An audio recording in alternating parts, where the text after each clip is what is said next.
Thanks, Kenny. I mean, RNC officials saying that this is absolutely a classless act that they saw from Ted Cruz tonight. Here's a clip from that speech.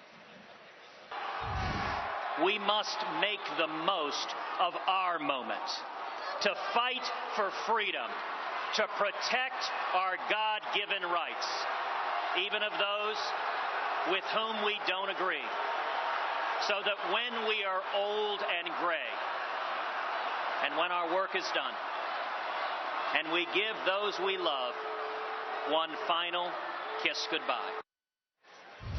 You know, it's almost like he didn't even recognize the audience. He was just talking to the camera. I'm here, of course, with Lou Dobbs and also Tony Perkins, an evangelical leader and former big Ted Cruz supporter. What do you think of that tonight? Well, I was disappointed in the outcome of that speech. I do think that he was trying to be supportive of Donald, but in an oblique way, which just did not come across well. I think, look, we are down to a choice of two candidates. There's Hillary Clinton and there's Donald Trump. It's not a question in my mind who I'm going to vote for. I'm going to vote for Donald Trump. He's making all the right moves to try to reach and connect with conservatives. We've got a conservative platform. First time that I have seen a campaign, going back to 2004, did not try to strong-arm delegates that were a part of it. I was on the platform committee. They let us do our work. They didn't try to influence it and water it down. He has said he's going to appoint good conservative justices, releasing a list. First time anybody's ever done that. And he picked 11 of them. He did, and they're all solid. Nobody's ever done that before. Look, he's convincing a lot of people that he is going to govern in a way that's constitutional and conservative. So, in other words, Ted Cruz should have endorsed him, in your view. Should have come on I think he should have been very clear that he's voting for. I would have liked to heard him say, at a minimum, that he is voting for Donald Trump in the fall. We didn't hear it. In fact, you know, Lou, we only heard Donald Trump's name once at the very beginning. At least he did congratulate him. And Tony, is the head of the Family Research Council, one of the leading conservatives, evangelicals in this country, supporting Ted Cruz. Your disappointment has to be shared by millions of people. Those delegates that he did win. I mean, he broke his word. He did not only not endorse Donald Trump, he absolutely insulted all of the delegates in this place, especially those who had supported him, because he's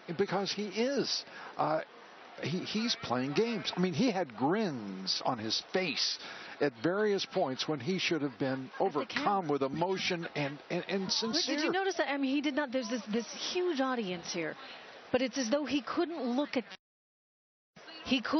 those delegates. He just looked straight into the lens of the camera because he used this, maybe, Tony, as a primetime speech. I mean, how disappointed, to Lou's point, are you? Well, as I said, I'm disappointed. I don't know how many times. I can't say that more than a couple of times. Well, okay. but here's the. Can I say the optimistic, positive aspect? The positive thing here is that Donald Trump invited him to come and speak, and he didn't do it. He did not do it for any kind of quid pro quo. Right. He said, "You can come and speak." No strings attached. That is absolutely correct. And I'm seeing more of this. Of Donald Trump. I spent a little bit of time with him over the last several months, but I've watched him, and I've watched that he does things that most politicians would not do, and that's refreshing. He extended an invitation to all of his competitors to come here and speak.